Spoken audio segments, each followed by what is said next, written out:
그런데 하나님은 자신만 행복한 것이 아니라 우리 인간들에게도 또 택하신 모든 백성들도 특별히 세움받아 주님 앞에 쓰임받은 우리 모두도 하나님은 행복하기를 원하셨던 하나님심을 볼 수 있습니다.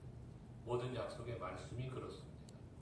하나님께서는 인간을 지으신 목적에 대해서 하나님을 찬송케 하려 합니다 라고 했는데, 우리가 찬송을 한다라고 하는 자체는 우리에게 기쁨이 있다는 것 아니겠습니까? 우리 찬송이 있다는 건 행복하다는 것이기도 하죠.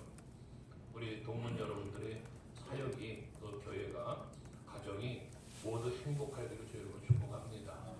행복하여야 우리 목회가 행복해야 교회가 행복하고, 교회가 행복해야 성도들이 행복하고, 한국 교회가 살아납니다. 오늘날 교회가 얼마나 위기인지는 우리 모두가 다 이야기합니다. 근데 그 위기가 어디서부터 왔는가를 돌이켜 찾아 들어가 보면 그 원인들은 어디에 있을까? 말씀을 떠났기 때문에 그렇습니다. 에덴 동산의 아담을 우리는 언제를 지은 범죄자로 취급을 합니다. 그러나 오늘 우리가 살고 있는 나는 그런 범죄자가 아닐까? 돌이켜보면 아담과 다른 것이 과연 무엇일까요? 아담과 하와가 선악과를 먹은 원인이 어디 있습니까? 욕심 때문입니다. 그 욕심이 선악과를 먹게 했고 하나님과의 관계가 단절되었습니다. 그 최초의 인간인 아담의 모습이었습니다. 오늘날 그러면 우리들은 어떨까? 한국교회는 어떠며, 우리 목회자들은 어떠며, 성도들은 어떨까를 돌이켜보면 지금도 역시 우리는 선악과를 먹고 있는 모습이 우리 가운데 있다는 것입니다. 왜? 선악과를 먹은 아담과 하와의 그 본질이 뭡니까? 하나님이 허락하신 것을 누리지 못하고 감사하지 못하고 욕심 때문에 선악과를 먹었습니다. 그것처럼 오늘 우리들도 마찬가지입니다. 우리들의 마음속에 찾아오는 모든 욕심이 결국 선악과를 먹는 것과 동일한 하나님 앞에 부끄러운 모습의 삶을 살고 있다는 것이죠. 하나님이 내게 주신 은혜, 하나님이 내게 주신 사명, 이 본질적인 걸 다 놓쳐버리고 있다는 것. 그리고 하나님의 뜻과는 거리가 먼 내 욕심, 내 모습, 내가 추구하는 것만 추구하고 살다 보니 문제가 생긴다는 것이거든요. 오늘 분명히 12절에도 말씀합니다. 내 하나님 여호와께서 내게 요구하는 것이 무엇이냐? 우리가 사역을 하면서 이 부분은 늘 묵상해야 될 일이라고 생각합니다. 우리는 하나님 앞에 요구하는 것을 많이 구합니다. 목회자로서 성도에게 요구하는 것을 많이 선포도 합니다. 그러나 정작 하나님이 나에게 요구하는 것이 무엇인가를 얼마나 헤아리고 있는가라고 하는 것입니다. 우리는 한번 살펴보셔야 할 것입니다. 태초에 하나님이 천지 창조주님의 선악과를 만드신 이유가 무엇일까요? 아담과 하와를 죽이려고 선악과를 만들었겠습니까? 아니잖아요. 하나님이 선악과를 만들어 놓으신 이유는 선악과 먹고 죽으라고 만든 것이 아니라 선악과 외에 많은 것을 나에게 주셨음에 대한 것을 깨달아 알고 감사하며 하나님께 찬송하며 살라고 만들어 놓은 게 선악과 아니겠습니까? 오늘은 마찬가지인 것입니다. 우리에게 이 귀한 말씀을 특별 계시라고 하여 우리에게 주셨는데 왜 이 말씀을 우리에게 주셨습니까? 주신 목적이 무엇입니까? 모세를 통하여 십계명을 주셨고 선지자들과 사도들을 통하여 성령의 감동하심으로 이 말씀을 우리에게 허락하여 주셨는데 왜 주셨을까? 이거를 왜 주셨을까? 말씀을 안 주시면 하나님이 일을 못합니까? 말씀을 안 주시면 하나님께서 천지만물을 다스리는데 지장이 있습니까? 하나님께서 나라를, 이 세상을 다스리고 교회를 다스리고 성도들을 다스리기 위해서는 하나의 법전이 없으면 심판이 안 됩니까? 아니지 않습니까? 오늘 성경에서도 분명히 말합니다. 13절. 내가 오늘 네 행복을 위하여 라는 말씀을 합니다. 오늘 내가 네 행복을 위하여 명하는 여호와의 명령과 규례라고 말씀하고 있습니다. 선악과도 모세를 통한 십계명의 율법도 사도들과 선지자들 통한 계시하신 이 귀한 말씀들도 주신 목적이 어디냐? 너의 행복을 위하여입니다. 사랑하는 동역자 여러분, 하나님께서 여러분들에게 사명을 주신 것도 사역을 할 수 있는 목회의 터전을 주신 것도 전부 하나님이 허락하신 일인데 왜 주셨을까를 돌이켜보면 나의 행복을 위하여라는 거예요. 우리 이 행복을 찾아갈 때 목회가 즐거워집니다. 이 행복을 찾아가야 하나님의 말씀이 또 의미를 찾게 되고 순종도 이루어질 수 있는 것이거든요. 그것을 찾지 못하기 때문에 하나님의 요구를 찾지 못하기 때문에 그 요구는 우리의 행복을 위하여였다는 이 사실을 놓치기 때문에 행복을 어떻게 이루어가려고 합니까? 내가 이루어가려고 합니다. 행복을 내가 이루어가려고 하다 보니 그 행복이 만들어집니다. 잠시 만들어지지만 잠시 있다 사라지는 행복이 되고 맙니다. 평안 있죠? 권능 있죠? 그러나 그것들이 영원한 게 어디 있습니까? 이 세상에 없습니다. 우리에게 영원한 것은 오직 약속밖에 없습니다. 여호와의 이름, 예수의 이름밖에 영원한 게 없습니다. 그래서 예수의 이름을 우리에게 주셨는데 그 이름을 영원한 기업이라고까지 표현합니다. 여러분, 세상에 존재하는 기업들요, 지금 우리나라에 있는 큰 기업들이 있지만 예전에 있었다가 사라진 기업들도 있습니다. 세상의 기업들, 세상의 명예, 세상의 권세, 대통령도 교도소를 가는 시대입니다. 아무것도 아니거든요. 잠시 있다 사라져가는 안개와 같은 아무것도 아닌 건데 그것을 얻어야 행복한 줄 알고 그것을 추구하면서 사는 우리들의 모습, 이게 세상 사람들의 모습인데 정작 우리가 주의 종으로 세움을 받은 우리들은 과연 무엇을 위하여 사는가를 느껴보면 하나님의 요구하심을 위하여 사는가, 나의 요구를 위하여 사는가라는 것입니다. 우리는 알아야 합니다. 오늘이라도 주님 부르시면 가야 한다는 사실. 그렇다면 주님 앞에 설 때, 주님 앞에 서는 그 순간에 우리는 인생을 성공했냐 실패했느냐, 신앙의 성공자냐 실패자냐, 목회의 성공자냐 실패자냐, 여러분 세상에 있는 동안에 드리는 게 세상의 평가가 세상에 있는 동안이 아닙니다. 하나님 앞에 서는 날 평가가 나는 것. 그날 하나님 앞에 섰을 때 착하고 충성된 종이라고 칭찬받는 사람도 있겠고 악하고 게으른 종이라고 후절함을 받을 수 있는 사람도 있겠죠. 중요한 것은 우리가 이 세상에 주어진 사역 속의 삶 속에 우리에게 주어진 기회의 순간들이라는 사실을 잊지 말아야 합니다. 오늘이라는 시간이 하나님께서 나에게 허락하신 하나님이 요구하심을 이루며 살게 하신 위하 오늘이라는 시간을 우리에게 주었다는 이 사실입니다. 오늘도 아까 우리 목사님들 모여서 많이 모이지 않았다는 말씀을 하는데 어쩌겠습니까? 많이 모이지 않은 그들의 의지인데 여러분도 우리는 모이는 이곳에 모임을 사모하며 온 분들이고 그러나 모이지 않은 분들은 나름대로 사정이 또 있으시겠죠. 교회도 마찬가지 아닙니까? 목회하시다 보면 예배하러 오는 성도도 있고 오지 않는 성도도 있고 은혜 받는 성도도 있고 시험 드는 성도도 있고 어쩌겠습니까? 각자의 모습이 있는데 그러나 중요한 것은 마지막에 대한 결과는 다 다르다는 것이죠.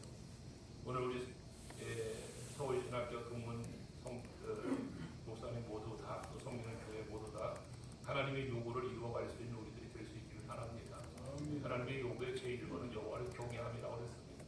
여호와의 경외함이 무엇일까요? 하나님을 사랑한다, 하나님을 높여드린다. 저는 이 여호와를 경외한다는 사실 앞에는 제일 제 마음속에 간직한 것은 하나님을 두려워한다는 겁니다. 하나님을 두려워하는 마음이 있어야 합니다. 그래야 우리 여호와를 진정 경외함이 됩니다. 우리는 하나님의 사랑을 많이 말하잖아요. 우리가 신학자니까. 그러나 사랑보다도 더 중요한 게 무엇이라고 우리는 배웠고 가르치고 있습니까? 공의입니다. 공의를 놓쳐버린 사랑이 이게 무슨 의미가 있습니까? 지옥이 있기 때문에 천국의 가치가 있잖아요. 버림받은 자가 있기 때문에 구원받은 우리가 가치가 있는 거잖아요. 왜 우리에게 예수가 소중합니까? 그분의 그 십자가의 은혜와 사랑 때문에 우리 구원받았고 우리 주의 종 됐고 우리 목회하는 거잖아요. 교회요. 마태복음 16장 18절에서 예수님 분명히 말씀하잖아요. 내가 내 교회를 세운다. 우리들은 목회하면서도 자칫 교만에 빠질 수 있고 욕심에 빠질 수 있어요. 그러니까 교회가 기업체가 돼버려요. 카페한다, 빵집한다. 교회의 본질을 놓쳐버리고 돈을 쫓아가는 거예요. 수입을 쫓아가는 거예요. 우리 서각교회 동문 여러분들, 우리 동문들 교회들은, 우리 동문 목사님들은 정말 하나님을 요구를 따라 여호와를 경외함이 최우선순위에 세우고 그것을 이루기 위한 목회, 그것을 이루기 위한 교회, 그것을 이루기 위한 우리 신학교가 되어줄 수 있기를 저는 바랍니다. 분명한 것은 하나님의 이와 같은 모든 명령은 우리의 행복을 위해서 주셨다는 것. 이 계명을 지키고 이 도를 행하고 하나님 사랑하고 마음과 뜻을 다해서 여호와를 섬기는 마음, 하나님이 주인 되는 거죠. 하나님이 주인. 근데 우리는 담임 목사가 되면 예수가 주인이 아니라 내가 주인이 되려고 합니다. 이것이 한국교회를 무너뜨리고 있는 것이 아닐까 생각해 봅니다. 어떤 장로님이 옛날엔 목사님을 만나려면 교회 서재나 기도원을 가야 만났는데 요즘은 호텔 커피숍을 가야 만난다. 장로의 입에서, 성도의 입에서 목회자에 대한 평가. 우리 서울신학교 동문 위절해 보이신 여러분들은 그런 소리를 듣는 분들이 아니라 우리 목사님은 기도하는 목사님, 오직 예수가 중심에 확고하게 서 있는 예수 목사님. 들을 수 있는 여러분들이 줄로 믿습니다. 하기에 우리는 늘 나를 쳐서 복종케 한다는 바울의 고백처럼 우리 스스로를 다스려보고 나를 쳐서 복종케 해보고 금식도 해보고 밤을 새고 기도도 해보고 말씀 앞에 눈물을 흘려도 보지만 그럼에도 불구하고 날마다 무너지는 나의 심령과 우리들의 삶의 모습 속에 사역의 모습 속에서 부끄러움과 부족함만 볼 수밖에 없기에 눈물밖에 흘릴 수 없는 이런 모습을 봅니다. 저도 사역을 하다 보니 이제 은퇴를 얼마 앞두지 않고 있는데 요즘에 강단에 엎드리면 눈물만 납니다. 내가 과연 무엇인가 이루기 위해서 열심히 달려왔는데 정작 이제 은퇴를 마무리하는 시점이 보니까 내가 무엇을 했는가 돌이켜볼 때 내가 이룬 것을 그전에는 하면 축복하고 살았는데 하나님이 요구하신 대로 내가 사역을 해왔을까? 이제 사역을 마치고 하나님 앞에 설 때 나는 과연 어떤 평가를 하나님 앞에 받을까에 대한 두려움과 그런 마음 때문에 눈물밖에 나지 않죠. 아무개 장로 때문에 아무개 성도 때문에 내가 스트레스를 받아서 병에 걸렸다. 아무개 장로가 속색이고 스트레스 줘서 내가 너무 힘들고 괴롭다라는 고백도 저도 했습니다. 이게 제 얘기입니다.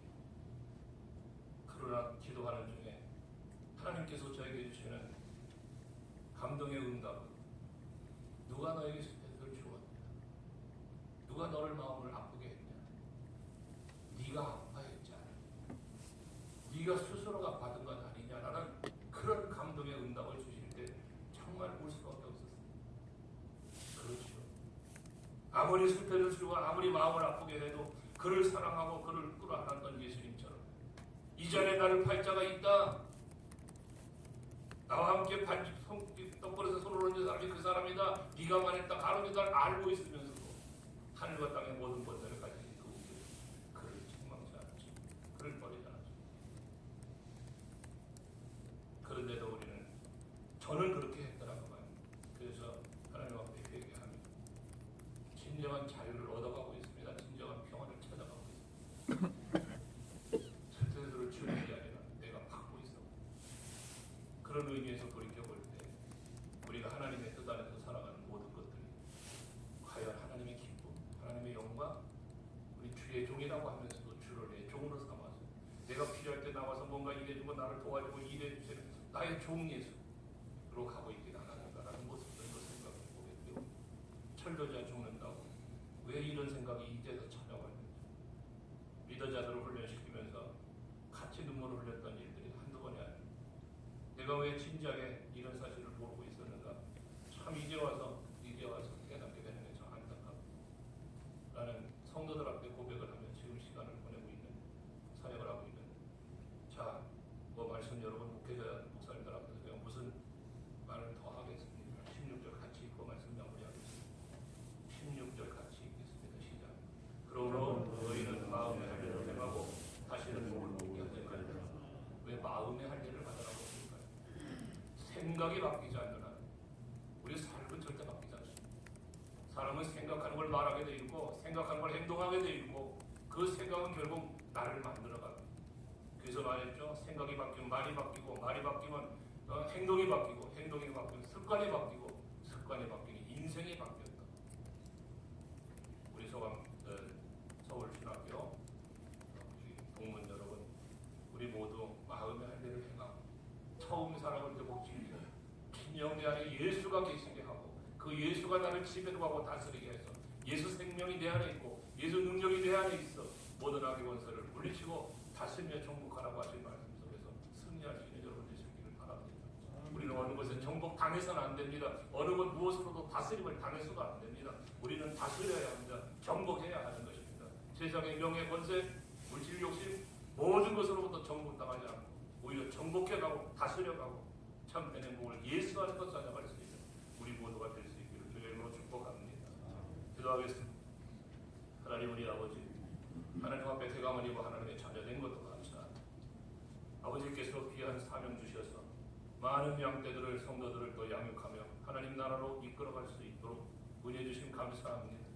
받은 사명 감당하며 부족함이 너무나 많습니다. 연약함이 있습니다. 아시는 주님께서 이제 우리에게 성령을 부어주셔서 그 성령으로 우리들 스스로를 감겁게 하시고 또한 맡겨진 사명을 감당할 수 있도록 은혜 주심을 믿습니다. 우리 서울신학교 동문 모든 목사님들과 또한 동역자들 위해 성리시는 교회 위에 가정 위에 예수의 이름의 권세 성령의 충만함의 능력이 임재하셔서 하나님을 경외하며 하나님의 요구를 온전히 이루어갈 수 있는 사명자들이 되게 하시고 사역지가 되게 하시고 아름다운 열매도 풍성히 맺어가게 해 주옵소서. 특별히 서울신학교 오랜 역사 속에 선지동산을 만들어 왔는데 아버지여 진정한 선지동산이 되게 하시고 많은 하나님의 사자들이 배출됨을 통해서 민족의 복음화 세계의 복음화를 꿈꾸며 나아가는 귀한 우리 서울신학교가 되도록 도와주옵소서. 학교를 이끌기 위해서 애쓰고 또 번신하며 나아가는 모든 또 사역자들이 있는데 주님께서 크신 권능으로 붙잡으셔서